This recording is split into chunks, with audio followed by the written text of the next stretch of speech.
The air conditioning at Whole Foods fought against the Chicago summer heat that insisted on pushing through the automatic doors.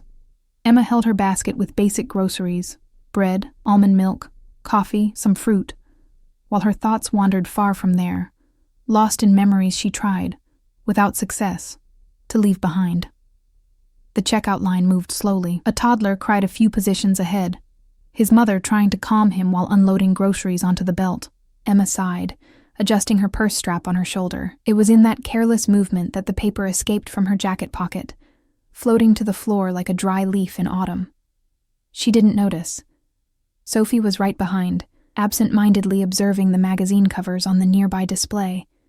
Celebrities smiling, promises of miracle diets, monthly horoscopes. Nothing that really mattered. Her gaze dropped casually and found the folded paper on the floor, near her feet. Instinctively, she bent down to pick it up. It was a regular notebook page, folded in 4 parts, with slightly wrinkled edges. Sophie was just going to tap the woman ahead on the shoulder to return it, when her eyes caught some words from the handwriting, revealed in a poorly closed fold. "I'm afraid I'll never truly be seen again. That no one will be able to look beyond the walls I've built." Sophie blinked, surprised. It wasn't her intention to read, but the words hit her like a punch in the stomach. She knew that feeling, knew it far too intimately. The line moved forward. Emma took 2 steps ahead, still oblivious to the world around her, lost in her own thoughts. Sophie held the paper more firmly, her heart racing. She should just return it and be done. It was the right thing to do, but something in those words kept her paralyzed for a few more seconds. She took a deep breath and finally called out, "Excuse me?" Emma turned, her hazel eyes still carrying that distance of someone who's mentally somewhere else. "You dropped this." Sophie extended the paper, her fingers trembling slightly. For a brief second, Emma didn't understand what it was. Then her eyes widened as she recognized the letter she'd written 3 days ago, during that difficult session with her therapist. Her face flushed instantly, a wave of heat rising up her neck. Thank you." She took the paper quickly, fingertips brushing against Sophie's for a fraction of a second. It was in that touch, in that meeting of eyes, that something changed in the air between them. Sophie saw the panic in Emma's eyes, the raw vulnerability, the fear of being exposed. And Emma saw, in Sophie's green eyes, something she didn't expect. Understanding. Not judgment, not pity. Just understanding. Sophie began, her voice low, almost a whisper. "I read some words by accident. I'm sorry. But..." She hesitated, biting her lower lip. "I've felt that way too. And you? What would you do in that moment, if a stranger accidentally read your most intimate thoughts, and instead of pretending they saw nothing, admitted they understand exactly what you feel?" Emma stood completely still. People around them continued their lives, the beep of the register scanning products, banal conversations, the child's crying diminishing. But for her, everything had stopped. "Next," the cashier's voice brought her back. Emma turned mechanically, placing her products on the belt, her hands trembling slightly. She paid hurriedly, grabbed her bags, and for a moment thought about simply leaving. But something made her wait outside the checkout, near the exit, her heart beating so hard she was certain everyone around could hear it. Sophie finished paying for her own groceries a few minutes later. When she left the checkout and saw Emma there, waiting, their eyes met again. "I don't know why I'm waiting," Emma admitted, her voice failing. "I should be dying of embarrassment and..." "Want to get coffee?" Sophie interrupted softly. "There's a cafe around the corner. I just moved to Chicago 2 weeks ago. I don't really know anyone yet." Emma should have said no, should have invented some excuse and left. But there was something in this stranger's eyes that completely disarmed her. "Okay," she heard her own voice respond. "I'm Emma." "Sophie."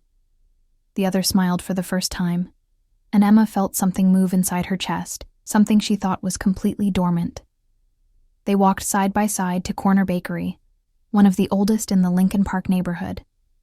The afternoon sun beat down strongly on North Avenue, and Emma felt the weight of the shopping bags in her hands, but also a strange lightness in her chest. The cafe was moderately busy, with its characteristic smell of fresh bread coming from the oven mixed with the aroma of fresh coffee. They found a table in the back, near the window overlooking the busy street. 2 lattes? Sophie asked, and Emma nodded. While Sophie went to the counter to order, Emma finally looked at the paper still crumpled in her hand. She thought about putting it away, hiding it, but something made her simply leave it on the table, as if that gesture meant some kind of surrender. Sophie returned with a tray containing 2 large lattes and some cookies still warm. Couldn't resist. She smiled, pushing one of the small plates toward Emma. They say Chicago cookies are amazing, so I need to confirm. Emma smiled back, a small but genuine smile. So? She asked. Where are you from? Seattle, Sophie replied, blowing on her coffee. Came here for work. I'm a veterinarian. Got a position at an animal hospital here in the Lakeview area. Must be difficult starting over in a new city, Emma commented, wrapping her hands around the hot cup, even with the heat outside. It is, and it isn't, Sophie shrugged. Sometimes starting over is exactly what we need. Leave some things behind, you know. There was silence, but it wasn't uncomfortable. It was the kind of silence that allows people to breathe, to think, to feel. Can I ask what led you to write that? Sophie finally ventured, gesturing slightly toward the paper on the table. Emma looked at the sheet, then at Sophie, then at the window. A bus passed rumbling. A group of teenagers laughed loudly on the sidewalk. Life continued its normal course outside. Breakup, she said simply. 5 years thrown in the trash because, according to her, I was emotionally unavailable. Emma made air quotes with her fingers, a hint of bitterness in her voice. Funny, right? I gave everything, gave things up, tried to be what she needed, but still wasn't enough. I'm sorry, Sophie said, and there was real sincerity in her voice. And you? Emma found herself asking, surprised by her own courage. You said you felt that way too. Sophie bit her lip, her fingers drumming lightly on the side of the cup. Relationship too, she admitted. 3 years. She left me for someone else. Found out by chance, looking at her phone. She gave a humorless laugh. Cliché to the end, right? Terrible cliché, Emma agreed. And for the first time in months, felt she could talk about it without feeling like she was falling apart. They talked for over an hour. The coffees cooled and were replaced by others. The cookies disappeared. And with each word exchanged, each story shared, each laugh stolen from past pains, something began to build between them. Sophie talked about growing up in the Pacific Northwest, about the complicated relationship with family who never fully accepted her sexuality, about the decision to start over in Chicago as a way to reinvent herself. Emma spoke about being an English teacher at a public high school, about how she loved books more than people sometimes, about the loneliness she'd been feeling even when surrounded by students and coworkers. It's strange, Emma said at one point, spinning the empty cup between her hands. I don't usually open up like this with anyone, much less someone I just met in a supermarket line. Maybe it's easier this way, Sophie suggested. No prior history, no expectations, no fear of disappointing. Or maybe, Emma looked directly at her for the first time since they sat down, it's because you read those words and didn't run away. Sophie held her gaze, and Emma saw something pass through those green eyes. Something deep, old, shared. Why would I run? Sophie asked softly. Vulnerability isn't weakness, Emma. It's courage. The noise of the cafe continued around them, but for Emma, those words echoed as if they were the only audible things in the universe. When they finally stood to leave, the sun was already lower on the horizon, painting the sky in orange and pink tones. On the sidewalk, with their shopping bags in hand, they stood for a moment, not knowing exactly how to say goodbye. I enjoyed talking with you, Emma said, feeling strangely adolescent. Me too, Sophie smiled. Very much. Maybe, Emma began, but hesitated. Could we get coffee again sometime? Sophie completed for her. Or dinner, or just walk. I still don't know the city well, and you seem like a great guide. Emma felt a smile forming on her lips, genuine and wide in a way that hadn't happened in months. I'd love that. They exchanged phone numbers, fingers brushing on Emma's phone screen as Sophie typed her contact. When they said goodbye, With a brief but warm hug, Emma walked along North Avenue, feeling something different in her chest. It wasn't just hope. It was possibility. That night, at home, Emma unfolded the paper that had caused that unexpected encounter. She reread her own words about fear and loneliness, about feeling invisible, and then, for the first time, she picked up a pen and wrote something new on the back of the sheet. Today, someone saw me and didn't run away. Maybe this is the beginning of something. Her phone vibrated with a message from an unknown number. "Hi, Emma. It's Sophie. Just wanted to make sure you got home okay. Sleep well." Emma smiled at the illuminated phone screen, her fingers hesitating over the keyboard before responding. "I did. Thanks for today.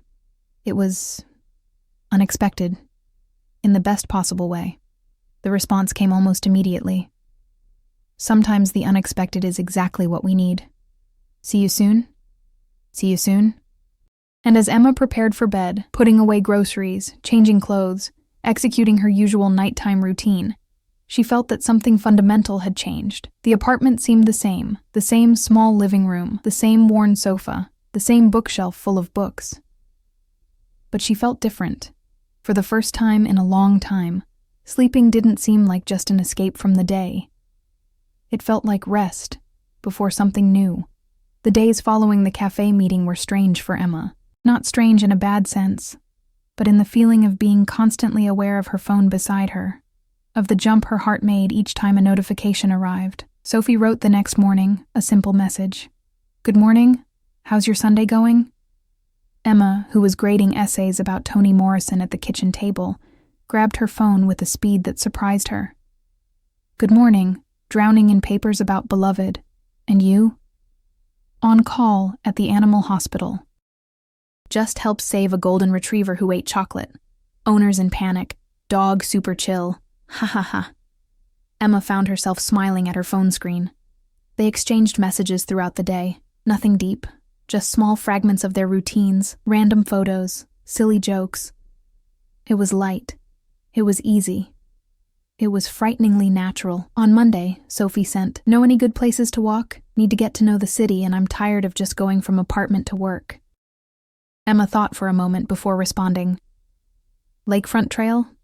Beautiful in the late afternoon. We could go Wednesday if you're free." "Perfect. What time? 5 p.m.? Done." "And you, have you felt this excitement before meeting someone? That mix of anxiety and expectation that makes days pass both slowly and quickly." Wednesday finally arrived. Emma changed clothes 3 times before deciding on jeans, a simple white blouse, and her most comfortable sneakers. She looked at herself in the mirror and laughed at herself. "It's just a walk," she murmured to her own image. The lakefront trail was vibrant when she arrived. People walking, running, biking, children flying kites, couples holding hands, vendors offering water and ice cream. Lake Michigan stretched endlessly, the Chicago skyline rising imposingly against the blue sky. Emma saw Sophie before she saw her. She was standing near one of the benches, looking at the lake with a contemplative expression. She wore athletic shorts and a tank top, her brown hair pulled back in a high ponytail. She had a simple, natural beauty, without artifice. "Sophie!" Emma waved, walking toward her. Sophie turned, and her face lit up with a wide smile. "Emma, hi!" They hugged, and Emma noticed Sophie's perfume smell, something fresh and citrusy. "This place is amazing. It's one of my favorite places in Chicago," Emma admitted, as they began walking side by side along the trail. "I come here whenever I need to think, or when I just want to exist without pressure, you know." "I understand perfectly," Sophie agreed. "In Seattle, I had Discovery Park. It was my refuge." They walked in silence for a few minutes, just enjoying the breeze coming off the lake, the movement around them, the feeling of sharing something simple but significant. "Can I ask you a question?" Sophie broke the silence. "Sure." "Why did you write that letter? Like, was it your therapist's idea, or was it something you wanted to do?" Emma thought carefully before responding. It was an exercise she proposed. "Write a letter to myself about how I was feeling, without filters, without fear of judgment." She gave a humorless laugh. Ironic that this exact letter fell in front of someone, right? Or maybe it was exactly what needed to happen. Sophie suggested. The universe has a strange sense of humor sometimes. You believe in these things? Universe? Destiny? I don't know, Sophie admitted. But I believe in right moments. You know when you're in the right place at the right time and something happens that changes everything? Like being in a supermarket line? Exactly like being in a supermarket line. They stopped at one of the rest areas, sitting on a bench facing the lake. The sun was beginning to set, painting the sky in shades of orange, pink, and purple. The water reflected the colors like an imperfect mirror. Can I ask you a question now? Emma turned to Sophie. Fair. Why did you really come to Chicago? Was it just for work, or was there something more? Sophie was silent for a moment, her eyes fixed on the horizon. I needed to leave, she finally said. In Seattle, everything reminded me of her. Every street, every cafe, every place had a memory. And it wasn't just the good memories that hurt. The bad ones did too. The feeling of being deceived, of not being enough, of... Her voice faltered a bit. Of having given everything and still not being truly seen. Emma felt a tightness in her chest. They were almost the same words she had written in the letter. I understand, she said softly. It's like you became invisible, even being there. Present. Trying. Exactly. Sophie looked at her, and there were tears shining in her eyes. Not yet shed. How do you know exactly what to say? Because I felt the same thing, Emma admitted. For a long time, I tried to be what Rachel wanted. More extroverted, more spontaneous, less in my head. She made air quotes with her fingers.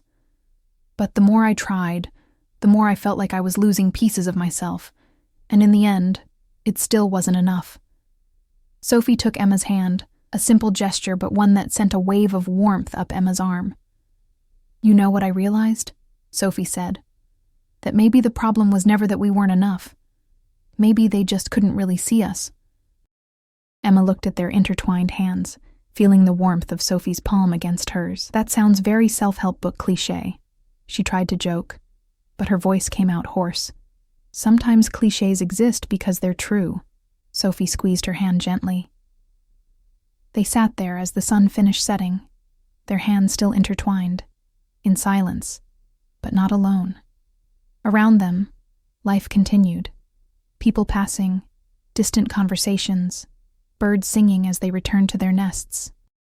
Are you hungry? Sophie asked eventually, when the sky was already tinged with dark blue and the first stars were beginning to appear. I am, Emma confirmed. Know any good place for dinner around here? Emma thought for a moment. There's a restaurant in Andersonville, not too far from here. American comfort food. The kind of place that feels like your grandmother's house.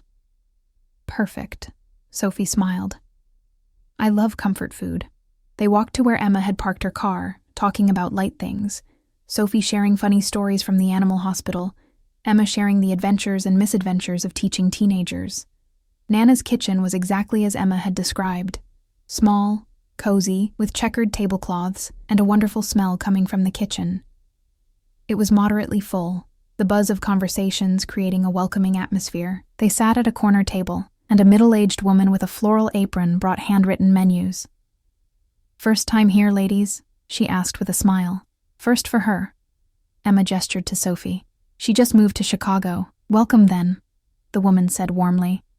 Today, we have a special pot roast and mac and cheese that'll make you cry. It's so good. I want that, Sophie said immediately. The pot roast. Me too, Emma agreed. While they waited for the food, they continued talking. Sophie told about her decision to be a veterinarian, about how she'd always had a special connection with animals since childhood. My mom said I brought home every stray animal I found, she laughed. We had 3 dogs, 2 cats, a rabbit, and even a parrot with a broken wing. And your dad? Sophie's smile wilted a bit. My dad.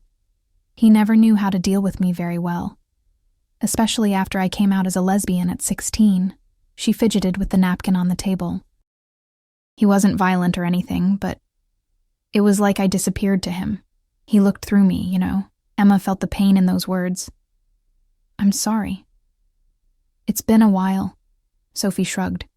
But Emma could see it still hurt. We talk occasionally, birthdays, Christmas, those things. But it's not It's not a real relationship. And your mom? My mom tried.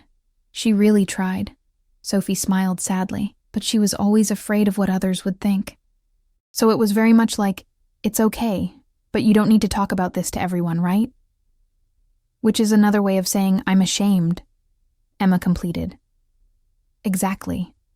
The food arrived, and for a few minutes they focused on eating. The pot roast was truly delicious, seasoned just right, falling apart at the touch of the fork. The mac and cheese came with a crispy breadcrumb topping and was perfectly creamy. Oh my God, Sophie moaned after the first bite. This is incredible. Emma laughed. American comfort food is like this. Simple, but made with soul. And your family? Sophie asked. How did they react when you told them? My mom took some time, but eventually accepted, Emma responded. She even liked Rachel, which made the breakup harder in a way. Kept asking me if there wasn't a way for us to reconcile. And your dad? My dad died when I was 15, Emma said calmly, though the subject was still difficult. Cancer. It was quick, but painful. Emma, I'm so sorry. Sophie extended her hand across the table, lightly touching Emma's arm. Thank you. Emma covered Sophie's hand with hers. I think that's why I'm so attached to books. After he died, I lost myself in them. It was easier to live in other people's stories than deal with my own loss. And that's why you became an English teacher? I think so. Emma smiled. To be able to share that refuge with other people.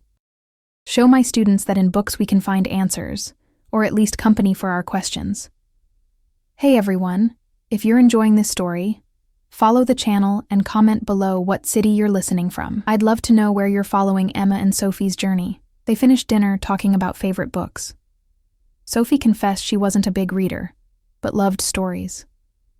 I prefer movies and series, she admitted, but maybe it's just because I never had anyone to guide me through the world of books.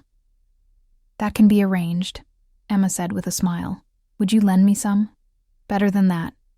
I'll make a special curation for you. I'll choose books I think you'd love. That would be amazing, Sophie smiled back, and Emma felt that strange sensation in her chest again, like something was opening up inside.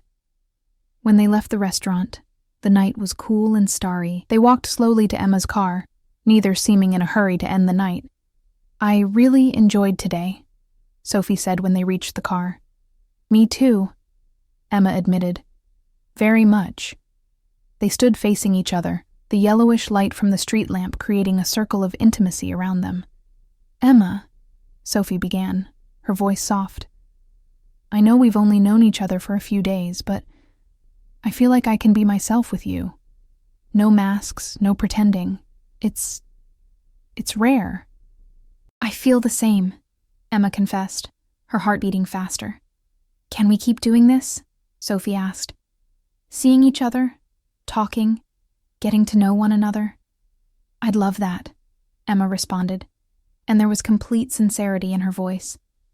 Sophie smiled and, on impulse, leaned in and kissed Emma's cheek. A lingering, soft kiss. When she pulled away, Emma could still feel the warmth of that kiss burning on her skin. Good night, Emma. Good night, Sophie. Emma drove home in a state of controlled euphoria. She put the music on full volume, sang along even though off-key, smiled for no apparent reason at nothing. When she got to her apartment, she grabbed her phone and saw a message from Sophie that had arrived a few minutes earlier. Got home, still savoring that incredible food and that even more incredible company. Thank you for today, for everything. Emma typed and deleted the response 3 times before finally sending. The company was really special. Sleep well. Let's schedule the next get-together soon? Definitely. Dream of good things. And Emma dreamed. For the first time in a long time, she dreamed of possibilities, not losses. The weekend arrived faster than Emma expected. Thursday and Friday passed in a blur of classes, test grading, and messages exchanged with Sophie. Messages ranging from good morning, accompanied by breakfast photos, to long late-night conversations about fears, dreams, and everything in between. Saturday morning, Emma stood at her bookshelf, which occupied an entire wall of the living room. Years of collection, each book with its own story, its own memories. She had promised to make a special curation for Sophie, and took it very seriously. She ran her fingers over the spines, reading titles, remembering each reading. She needed to choose books that would touch Sophie the way they had touched her. It wasn't just about literary quality, it was about finding stories that would resonate with who Sophie was. Finally, she chose 5 books, carefully placing them in a cloth bag. The Color Purple by Alice Walker, about complicated family relationships and the search for self-worth. The Year of Magical Thinking by Joan Didion, about loss and reconstruction. Stone Butch Blues by Leslie Feinberg, about identity and belonging. Fun Home by Alison Bechdel, about family, sexuality, and finding voice. And lastly, The Price of Salt by Patricia Highsmith, about the different forms of love and courage. She grabbed her phone and wrote to Sophie, "Curation ready. Can I bring it to you today?" The response came almost immediately. "Yes. Want to come to my place? I can make lunch." Nothing too elaborate, but I promise it's edible, haha. Emma felt a flutter in her stomach. Going to Sophie's house seemed like a significant step, an entry into her personal space, into her life in a more concrete way. "I'd love to. What time? Noon?" "Perfect. Send me the address." Sophie's apartment was in a simple building in the Lakeview neighborhood, near the animal hospital where she worked. Emma parked in front and stayed for a moment inside the car, breathing deeply, holding the bag with the books. "That's silly," she murmured to herself. "It's just lunch." But it wasn't just lunch, and she knew it. She buzzed the intercom, and Sophie's voice came full of excitement. "Emma, come up, it's 3B. The elevator was working, so Emma took it up, watching the numbers climb. When she reached the 3rd floor, Sophie was already waiting at the door, wearing an apron over a t-shirt and shorts. "Hi," she smiled, opening space for Emma to enter. "Sorry for the mess. I'm still finishing arranging things." The apartment was small but cozy. A living room that connected with the open kitchen, a hallway that probably led to the bedroom and bathroom. Unopened boxes still piled in a corner, but the space already had Sophie's personality. Plants in the window, animal photos on the walls, a colorful throw blanket on the couch. "It's beautiful," Emma said sincerely. "Thank you," Sophie smiled. "There's still a lot to do, but it's starting to feel like home." A loud meow came from the bedroom direction, and a calico cat appeared, rubbing against Sophie's legs. "This is Honey." Sophie picked her up. "My companion for 5 years." Emma extended her hand, and Honey sniffed it before allowing herself to be petted. "She's beautiful. And spoiled," Sophie laughed, putting the cat back on the floor. "Come on. I'm making mushroom risotto. Hope you like it." In the kitchen, Emma sat on one of the stools around the breakfast bar, watching Sophie work. There was something hypnotizing about the way she moved, stirring the risotto with precise movements, adding broth gradually, tasting and adjusting the seasoning. "You cook well," Emma observed. "Learned out of necessity," Sophie responded. "When you live alone, you either learn to cook or live on ramen." "I definitely live on ramen," Emma admitted. "Then I'll have to teach you." Sophie looked over her shoulder with a smile. "But first, show me those books you brought." Emma opened the bag and started taking out the books one by one, placing them on the counter. She explained why she had chosen each one, what they meant to her, what she thought Sophie might find in them. Sophie listened attentively, drying her hands on the apron and picking up each book, carefully flipping through, reading the synopses on the back covers. "You put a lot of thought into this," she said softly. "I wanted to choose stories that I thought you'd connect with," Emma explained, feeling her cheeks warm. "Thank you." Sophie held Emma's gaze. "Really? No one's ever done something like this for me." The stove timer beeped, breaking the moment. Sophie turned her attention back to the risotto, turning off the heat and adding butter and Parmesan cheese, stirring vigorously. "Done," she announced, serving 2 generous portions in bowls. "Hope you're hungry." They ate at the small living room table, Honey circling around hoping for some crumbs. The risotto was perfect, creamy, with tender and flavorful mushrooms, seasoned just right.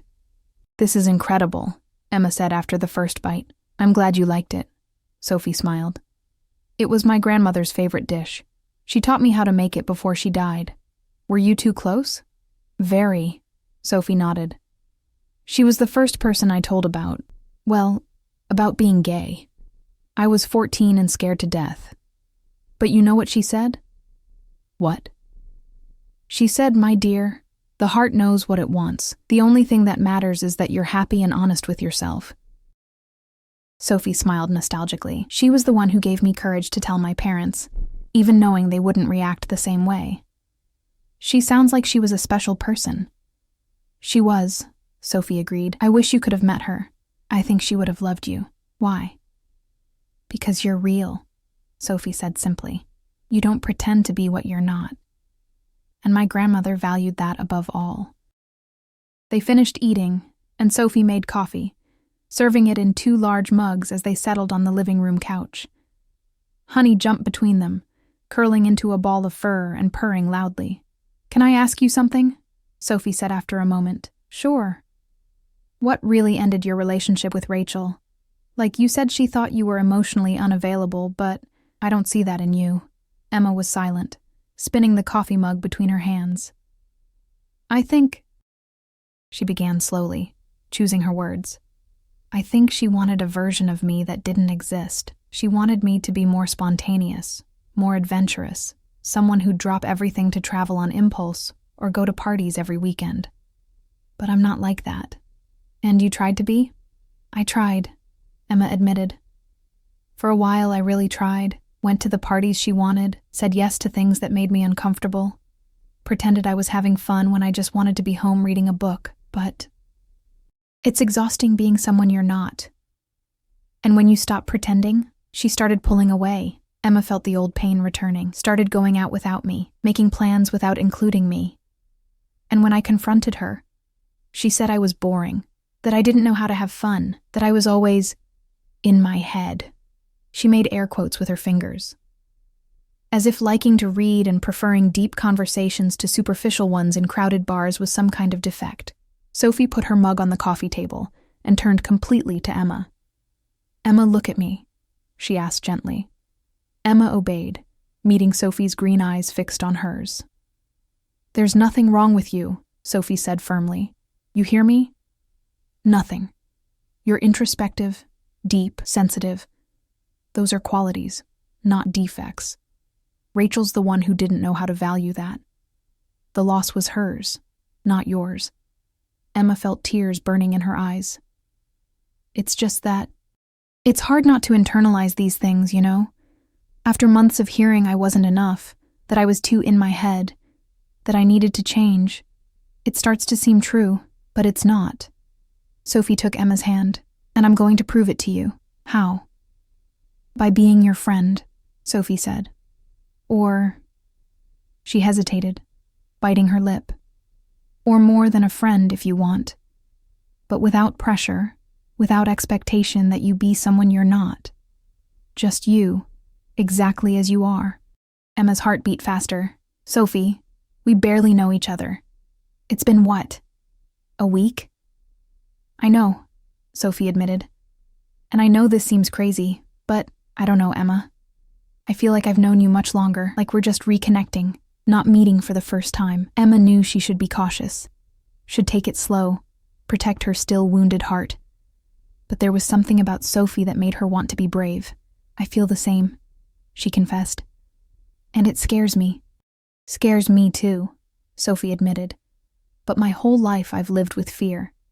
Fear of not being accepted, fear of being abandoned, fear of not being enough. And where did that get me? She gave a humorless laugh. Relationships where I became invisible trying to be what the other person wanted.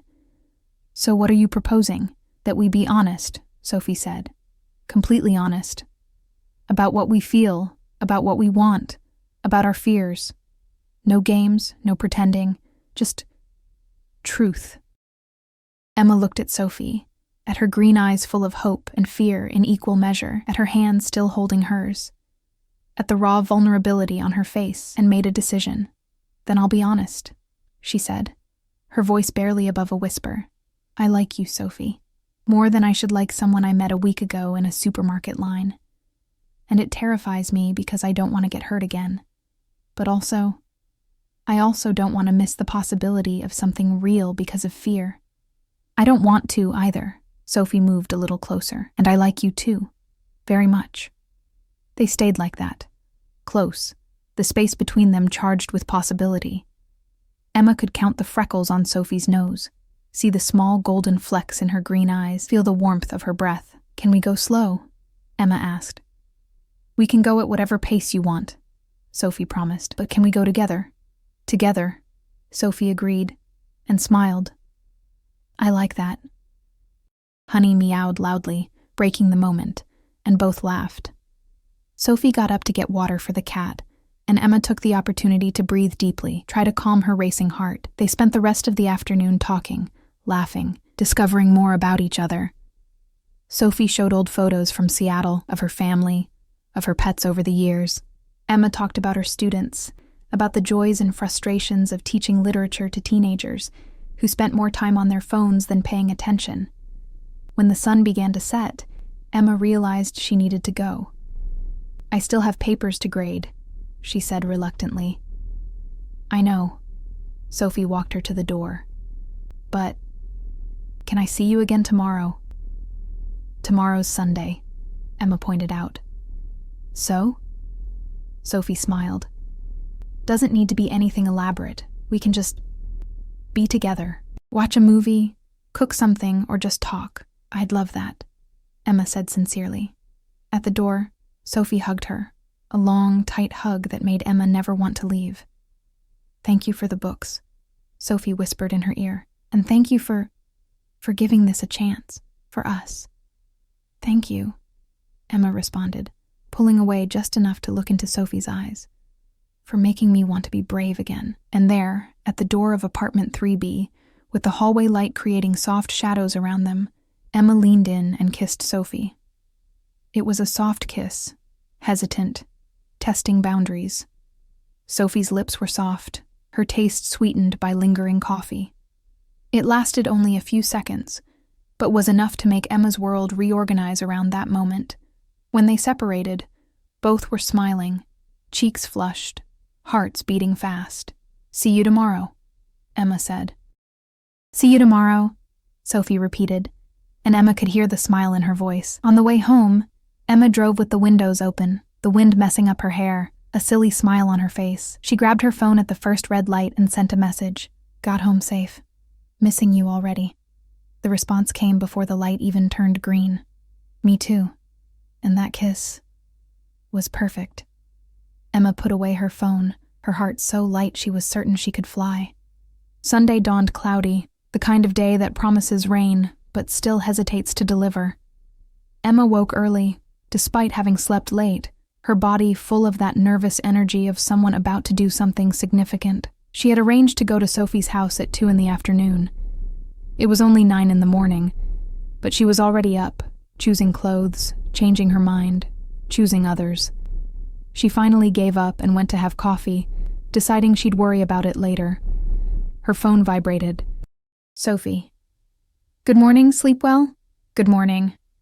More or less. Kept thinking about you, haha, and you? Same thing. Honey thinks I'm crazy. I was smiling at nothing all night. Emma laughed alone in the kitchen, drinking her coffee and nibbling on toast. Still on for today? Definitely. Thought we could cook together. I'll teach you to make something besides ramen, haha. Challenge accepted. The hours passed slowly. Emma tried to grade papers, but found herself rereading the same paragraph 5 times without absorbing anything. She tried to read a book, but the words simply wouldn't sink in. She finally gave up and took a long shower, letting the hot water relieve the tension in her shoulders. She was finishing getting ready when her phone rang. It was Rachel. Emma stared at the name on the screen, her stomach tightening. They hadn't spoken in almost 2 months, since the day Rachel had come to pick up her last things from the apartment. She answered before she could think better of it. Hello? Hi, Emma. Rachel's voice was too familiar, painfully familiar. How are you? Fine, Emma responded, hearing her own voice sound distant. And you? Can I meet you? We need to talk. Emma felt her heart race, but not the same way it happened with Sophie. It was the kind of acceleration that comes from fear, from anxiety. About what? Please, Emma, half an hour, at our coffee shop. Our coffee shop, the literary cafe where they used to spend Sundays, reading, talking, sharing desserts. A place that had become too painful for Emma to frequent after the breakup. Rachel, I don't think it's a good idea. Please. There was something in Rachel's voice, a vulnerability Emma knew too well. It's important. Emma looked at the clock. She still had 2 hours before going to Sophie's house. Okay. She gave in. Half an hour. Thank you. I'm heading there now. Emma hung up and stood in the middle of the living room, her reflection looking back at her through the mirror. What was she doing? Why had she agreed? She grabbed her car keys and left before she could change her mind. The literary cafe was moderately busy for a Sunday afternoon. Emma saw Rachel immediately, sitting at the same table where they used to sit, near the window overlooking Michigan Avenue. Her hair was shorter, cut in a modern bob. She looked tired. Emma approached, feeling each step as if she were walking through thick water. "Hi," she said, when she reached the table. Rachel stood, hesitated, then hugged her. Emma returned it stiffly, pulling away as soon as socially acceptable. They sat facing each other. "Thanks for coming," Rachel began. "You said it was important." An uncomfortable silence settled between them. Finally, Rachel sighed. "I broke up with Jessica." Emma blinked, confused. Jessica.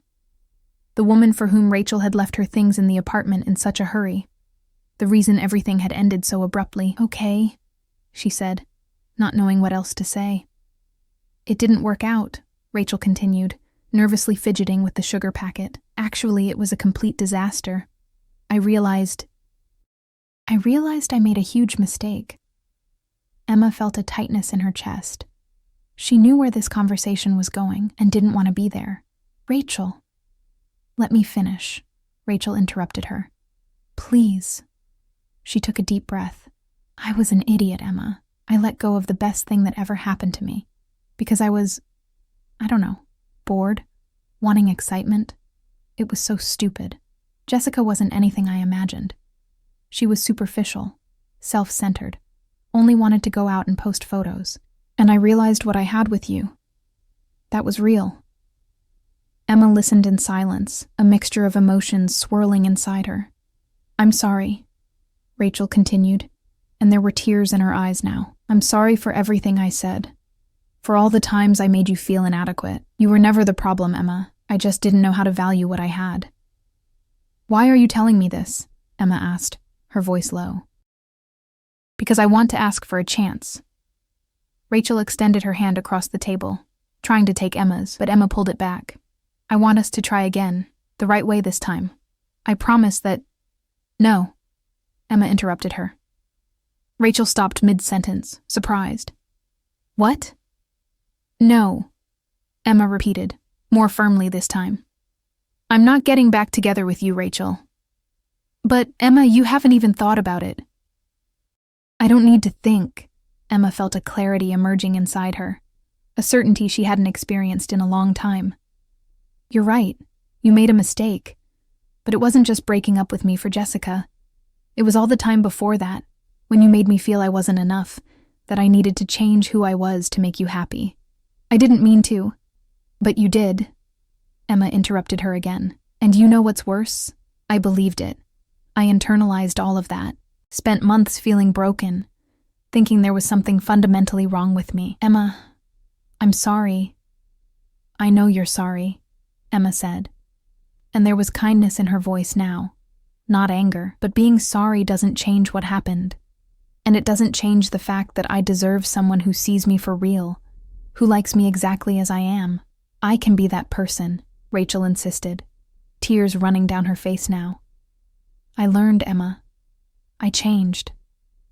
Emma shook her head gently. "Maybe you have. But I've changed too. And I don't want to go back to something that made me feel so small." She stood from the chair, grabbing her purse. "I wish you the best, Rachel. Really." But it's not us anymore.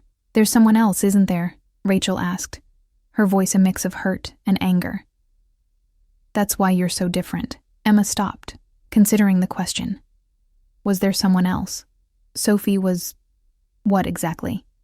They had barely kissed, were barely starting. But yes, and Sophie made her feel seen, valued, possible. That doesn't matter, she finally responded. Even if there wasn't, the answer would be no, because I learned that being alone is better than being with someone who makes me feel invisible. She left the cafe without looking back, ignoring Rachel calling her name. When she got to the car, her hands were shaking, but not from fear or regret. It was adrenaline. It was liberation. She grabbed her phone and saw messages from Sophie. Hi, just confirming you're still coming?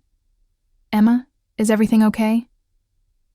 Starting to get worried, Emma looked at the time. 2:30. She was late. She called immediately. Sophie answered on the first ring. Emma, I was getting worried. Sorry, Emma said quickly. I had an unexpected situation, but I'm on my way. Can I be there in 20 minutes? Of course. Is everything okay? You sound agitated. I'll tell you when I get there, okay? Okay. Drive carefully. Traffic was calmer than usual, being Sunday. Emma made the drive to Sophie's apartment on autopilot, her mind still processing everything that had happened. When she parked in front of the building, she stayed a few minutes inside the car, breathing deeply. Then she grabbed her phone and deleted Rachel's number. Didn't block it, didn't send a final message, just erased it, removing that last thread that still tied her to the past. Sophie opened the door as soon as Emma rang the bell. She wore an old t-shirt and shorts, hair pulled back in a messy bun. Hi, sorry for the delay, and... Emma stopped seeing Sophie's expression, which had gone from joy to concern in seconds. Emma, are you okay? You look... And then, without warning, Emma started crying. Not delicate sobs, but deep crying, the kind that seems to come from a very deep place. Sophie immediately pulled her inside, closing the door and wrapping her in a tight hug. It's okay, Sophie murmured, stroking her back. I'm here. It's okay. They stayed like that for long minutes, Sophie holding Emma while she released everything, the tension from the meeting with Rachel, the relief of having finally said no, the fear of starting something new, the terrible and wonderful hope that maybe, just maybe, she deserved to be happy. When she finally managed to calm down, Sophie guided her to the couch, sitting beside her without letting go of her hand. Want to tell me what happened? Emma told everything. About Rachel's call, about the meeting at the cafe, about the proposal to start over, about her own definitive no. Sophie listened in silence, her thumb making comforting circles on the back of Emma's hand. How do you feel? She asked when Emma finished. I don't know, Emma admitted. Relieved? Scared? Both at the same time? Scared why? Emma looked at Sophie, at her green eyes full of concern and care. Because I said no to her thinking about you, she confessed, and we barely know each other, Sophie. What if I'm making a mistake? What if... Emma, Sophie interrupted her gently. You didn't say no thinking about me. You said no thinking about you, about what you deserve, what you want. I just hope to be part of that. But even if I wasn't, you still would have made the right decision. How can you be so sure? Because I know you, Sophie said simply. Okay, maybe I don't know your favorite color or your preferred movie or all those superficial things. But I see you, Emma. I see who you are deep down, and the Emma I see would never be happy going back to something that diminished her. Emma felt new tears, but they were different now, lighter, almost relieved. Thank you, she whispered. For what? For seeing me. Sophie smiled and wiped the tears from Emma's face with her thumb. Always, she promised. Now, come on. Let's have that cooking lesson. You need a distraction, and I need to prove I can teach you to cook something besides ramen. Emma laughed, a wet but genuine sound. Okay. What are we making? Beef stroganoff, Sophie announced, standing and pulling Emma with her. Simple, delicious, and almost impossible to mess up. Well, almost. In the kitchen, Sophie put music on her phone. Old jazz, Ella Fitzgerald singing Summertime. Emma washed her face in the sink while Sophie separated ingredients. "Okay, chef," Sophie said with a smile. "First lesson, trust the process." And Emma trusted. She followed Sophie's instructions, cutting the beef into cubes, sautéing the onion, adding seasonings. Sophie stayed close, guiding her hands when necessary, laughing when Emma almost let the sauce overflow. "You're doing well," Sophie encouraged. "It's turning out good," Emma admitted, surprised. "Obviously. You have an excellent teacher," Sophie winked. While the stroganoff cooked on low heat, Sophie prepared rice, and Emma was in charge of opening the bag of potato sticks. "This part I can do," she joked. They ate in the living room, plates balanced on their laps, honey circling hopefully for crumbs. The food was delicious, and Emma felt a silly pride for having helped make it. "This turned out great," she said. "You turned out great," Sophie corrected. "You're no longer at the mercy of ramen." "Thank goodness. My health thanks you." After eating, they washed dishes together, Emma washing while Sophie dried. It was domestic, simple, every day. And precisely because of that, it was perfect. When they finished, the rain that had threatened all day finally began. Fat drops hit the window, the dark sky outside contrasting with the warm light of the apartment. "You can stay," Sophie offered, "if you don't want to drive in this rain." Emma should have left. It was sensible, it was safe. But she didn't want to be sensible or safe. She wanted to stay. "Okay," she agreed, "if it's not a bother." "Emma," Sophie held her face with both hands, "you could never be a bother." And then Sophie kissed her, different from the quick kiss the day before. This was deeper, more intentional. Sophie's hands in Emma's hair, Emma's hands on Sophie's waist, their bodies drawing close as if trying to occupy the same space. When they separated, both were breathless. "That was," Emma began. "Necessary," Sophie completed. "I've needed to do that for days," Emma laughed, resting her forehead against Sophie's. "Me too." They spent the rest of the afternoon on the couch, watching movies neither paid much attention to, talking about everything and nothing, sometimes just existing in the comfortable silence of each other's presence. When night fell completely and the rain diminished to a fine drizzle, Emma knew she needed to go. "I have class early tomorrow," she said reluctantly. "I know." Sophie walked her to the door. "But can I see you again soon?" "Definitely," Emma promised. "Maybe you can come to my place next time. I can show you my book collection." "I'd love that," Sophie smiled. At the door, they kissed again, a long, sweet kiss that promised continuation. "Drive carefully," Sophie asked, "and text me when you get there." "Always," Emma promised. On the way home, the city was washed by rain, streets gleaming under streetlight glow. Emma drove slowly, savoring the moment, the feeling that something was fundamentally changing in her life. When she got home, she texted Sophie. "Got home safe. Thank you for today. For everything." The response came quickly. "Thank you. For trusting me. For giving us a chance. Sleep well, Emma." Emma put away her phone and went to the bedroom, but before lying down, she stopped in front of the mirror. She looked at her own reflection, at the eyes still slightly swollen from crying, at the small but genuine smile on her lips. "You deserve this," she said to herself. "You deserve to be seen, to be loved, to be happy." And for the first time in a long time, she believed it. 3 months passed since that rainy Sunday. 3 months of discoveries, of laughter, of shared moments that were building, brick by brick, something solid between Emma and Sophie. They had found a rhythm, a particular dance the two learned together. Emma went to Sophie's apartment on Wednesdays after work, and they cooked together, Emma increasingly confident in the kitchen, Sophie increasingly proud of her student.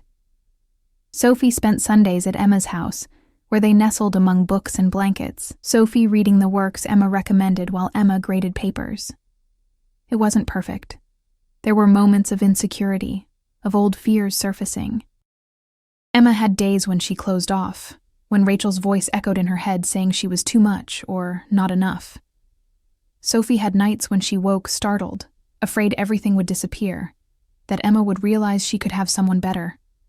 But the difference was they talked about everything. When Emma felt invisible, she said so. When Sophie felt insecure, she shared.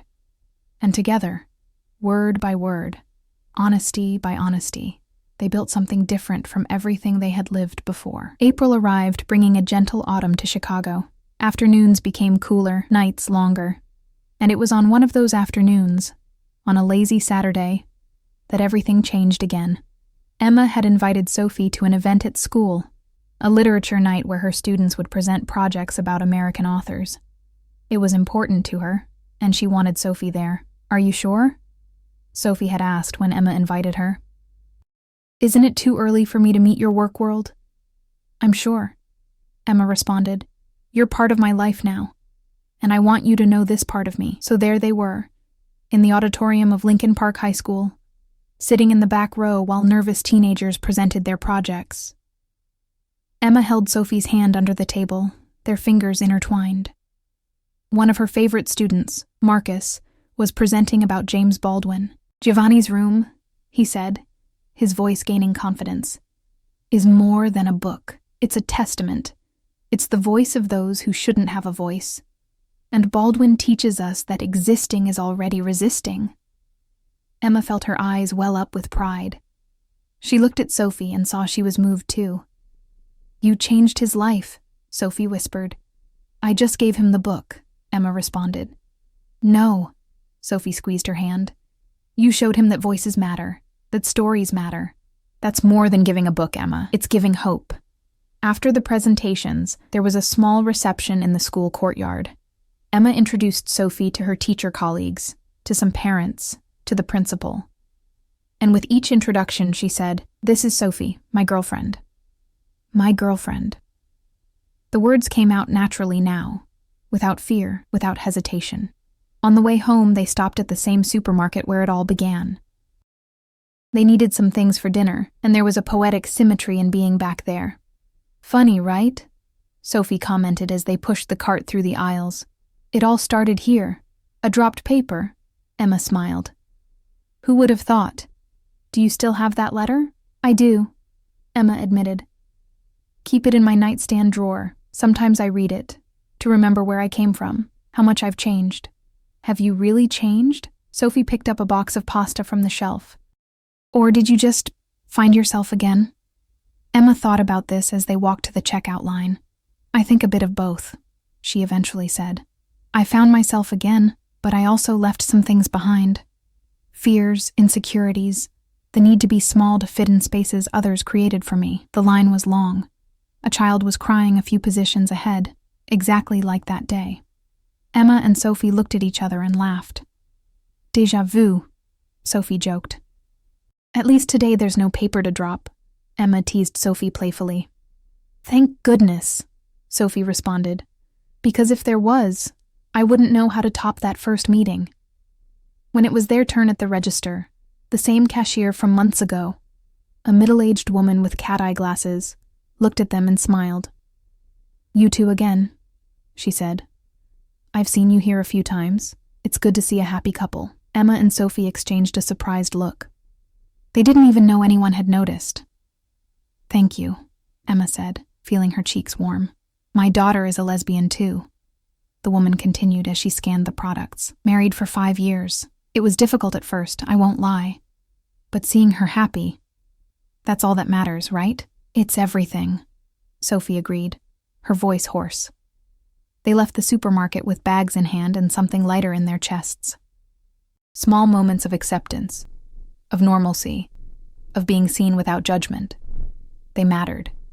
They mattered a lot. At Emma's house, they cooked dinner together. Now Emma could make risotto by herself, a fact that filled her with silly pride. They ate on the balcony, enjoying the cool night, the city noise as background soundtrack. "Emma," Sophie said suddenly, putting her fork back on her plate, "can I ask you something?" "Always." Can you imagine me in your future?" Emma stopped chewing, heart racing. "What do you mean?" Sophie took a deep breath. Like A year from now. 2 years. 5. Can you still see me here? Or is this still too uncertain for you? Emma put her plate aside and turned completely to Sophie. Sophie, look at me, she asked, waiting until their eyes met. I can't imagine my future without you. And I know that's scary to say so early, but it's true. You changed me. Not because you fixed me or completed me, I wasn't broken or half whole. But you reminded me that I could be whole and still share my life with someone. That I could be truly seen. Sophie had tears in her eyes now. I love you, she said. I know we hadn't said it yet, but I need to say it. I love you, Emma. And it's not just because you make me happy, although you do. It's because with you, I can be completely myself, without fear, without masks. You gave me that gift of being authentic. Emma felt her own tears falling. I love you too, she confessed. So much that sometimes it scares me. But it's a good fear, you know? The kind that makes you want to be brave. Sophie moved closer and kissed her, a kiss salty with tears, but sweet with promise. When they separated, they rested their foreheads together. So, is this it? Sophie whispered. We're really doing this? Building a future together? If you want. Emma responded. I want to. I want to. Sophie confirmed. Very much. They stayed like that for a long moment, embraced on the balcony, the city breathing around them. There were no fireworks, no grand dramatic gesture. Just two women choosing each other, day after day, moment after moment. You know, Emma said eventually, I was thinking, my apartment has an extra bedroom. I only use it as an office, but, Emma. Sophie pulled back just enough to look her in the eyes. Are you asking if you want to move in here? Emma completed, her heart beating so hard she was sure Sophie could hear it.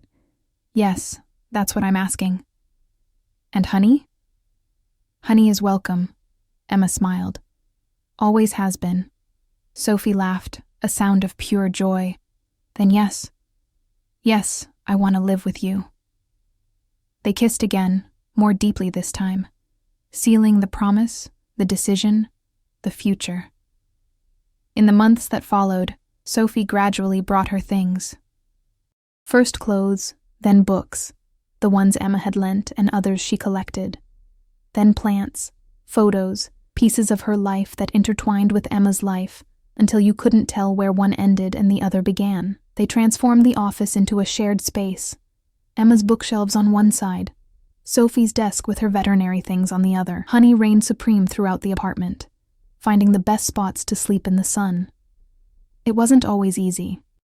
They had their first big fight in June, about something silly that escalated because both were tired and stressed, but instead of pulling away, they sat and talked. They spoke about uncommunicated needs, about personal space, about the challenge of sharing a life after so long alone, and they resolved it, together. In August, Emma's mother came to visit them. It had been a source of anxiety for Emma in the previous weeks, introducing Sophie not as a friend, but as girlfriend, as partner, as the person she was building a life with. But her mother surprised. Emma, she said on the first night, after Sophie had gone to wash dishes and left them talking in the living room. You're different. Different how? Emma asked, nervous. Happy. Her mother smiled. Really happy.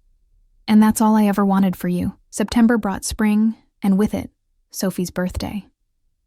Emma planned a surprise, a picnic at Millennium Park with all of Sophie's favorite foods, a special playlist, and a gift that had taken weeks to prepare. It was a book.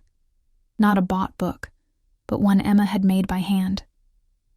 On each page, she had glued a photo of them over the months, accompanied by small texts about that moment, about what she was feeling, about small things she loved about Sophie.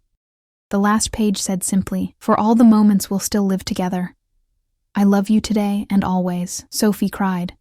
She hugged Emma so hard she almost knocked her down and whispered, "Thank you," repeatedly, like a mantra, like a prayer.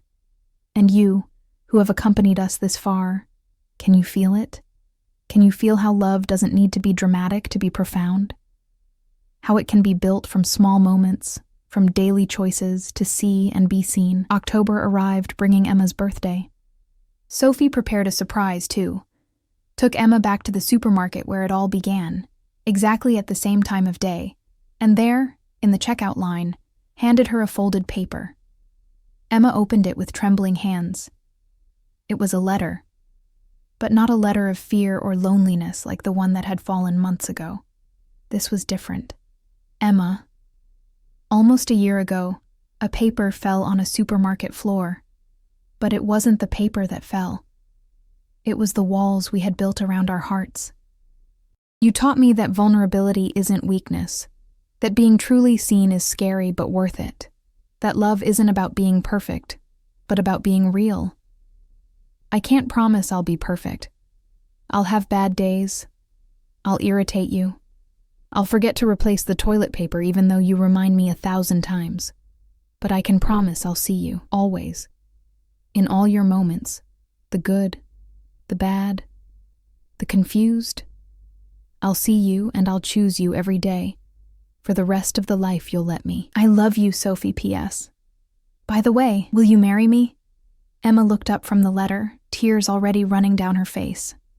Sophie was there, in the supermarket line, with a small ring in her hand. Nothing ostentatious, just a simple silver band. Are you... Emma couldn't even finish the sentence. Proposing to you in a supermarket line? Sophie smiled through her own tears. Yes. Because this is where it all started. Because this is where I first saw you. And because I want to spend the rest of my life having moments as extraordinary as this in places as ordinary as here. Around them, people had stopped to watch. The cashier, the same as always, had her hands on her face. The child who was crying had stopped, curious. So? Sophie asked, her voice trembling. Will you marry me, Emma? Emma looked at the woman before her. This woman who had appeared in her life like a gentle storm, breaking down walls but offering shelter. This woman who saw her, who loved her, who chose her. Yes, she said, her voice clear despite the tears. 1,000 times yes. The supermarket exploded in applause. Strangers celebrated. The cashier was openly crying. Someone was filming. Sophie put the ring on Emma's finger and kissed her right there, in line, under the gaze of strangers who were now part of their story. When they finally separated, laughing and crying at the same time, Sophie whispered, "Thank you." For what? Emma asked. For dropping that paper. Emma laughed, a full and genuine laugh. You're the one who picked it up. Then thank you for letting me read it. Thank you for not running away. Never. Sophie promised. I'll never run away. They left the supermarket hand in hand, without buying anything, because that's not why they had come. Sophie had notified the manager in advance, asked permission for the proposal, and he had agreed emotionally. They went to the same cafe as the first time, ordered the same lattes, sat at the same table. But now, Emma had a ring on her finger and a future ahead. When did you plan this? She asked. Weeks ago, Sophie admitted. I wanted it to be special, but not ostentatious. I wanted it to be us. It was perfect, Emma said. Completely perfect. They took a photo together there at the cafe, cheeks red from tears, smiling with such happiness it seemed impossible to fit in their bodies. Emma posted on Instagram her first public photo with Sophie, with the caption, "She picked up a paper I dropped. Now we'll spend our lives writing our story together." The comments flooded in, friends, family, students, all celebrating. And among them, a comment from Rachel. Congratulations, Emma. You deserve this.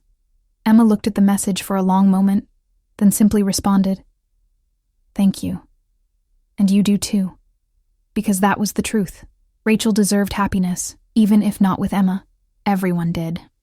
Everyone deserved to find someone who truly saw them. That night, lying in the bed they now shared, Honey snoring at their feet, Emma looked at the ring on her finger. I can't stop looking, she admitted. I know, Sophie smiled. I was like that for weeks after I bought it. When did you know? Emma turned to her. That you wanted to marry me? Sophie thought carefully. Remember that day you taught me how to make your dad's recipe? The cornbread? Emma nodded. It had been a rainy Sunday, Emma sharing a recipe her father used to make, tears falling as she measured ingredients. It was in that moment, Sophie continued, when you let me into not just your life, but your memories, your pain. You trusted me with the most delicate part of you, and I knew I wanted to spend the rest of my life being worthy of that trust. Emma felt new tears, but they were happy tears. I love you, she said. So much. I love you too, Sophie responded, and I'll love you in every breakfast, in every fight about who's taking out the trash, in every night like this, in every ordinary and extraordinary moment. They slept embraced that night, and Emma dreamed of a small, intimate wedding, just with people who really mattered. She dreamed of a life ahead full of simple moments, lazy mornings, home-cooked dinners, books read together on the couch. She dreamed of years of being seen, of seeing, of choosing and being chosen. And when she woke the next morning, with the sun coming through the window and Sophie still sleeping beside her, Emma realized it wasn't a dream. It was her life. Her real, imperfect, wonderful life. Hers. She got up silently, went to the drawer where she kept that first letter, the letter about fear and invisibility. She picked up a pen and on the back wrote, "A year ago, I wrote about being afraid I'd never be seen. Today, I wake up next to someone who sees me completely, who loves me completely, who chooses to see me every day. Sometimes life surprises us. Sometimes a paper falls in the right place, at the right time, and everything changes. Thank you, universe, or chance, or whatever it is. Thank you for that moment in the supermarket line. Thank you for Sophie. Today forever begins." She put the letter away again and went back to bed, nestling against Sophie, who murmured something unintelligible, but put her arm around her even while sleeping. Emma closed her eyes and smiled. Yes, forever begins today, and it began exactly where it should, at home, in the ordinary, in the everyday, transformed into extraordinary by the presence of those who truly see us. Thank you for following Emma and Sophie's story. If you made it this far, leave a comment saying where you're listening from and what touched you most in this story. And don't forget to follow the channel for more stories of love, overcoming, and unexpected encounters. Sometimes love finds us in the most unlikely places. Sometimes all we need is the courage to let our walls fall, to be vulnerable, to allow ourselves to be seen. Until the next story.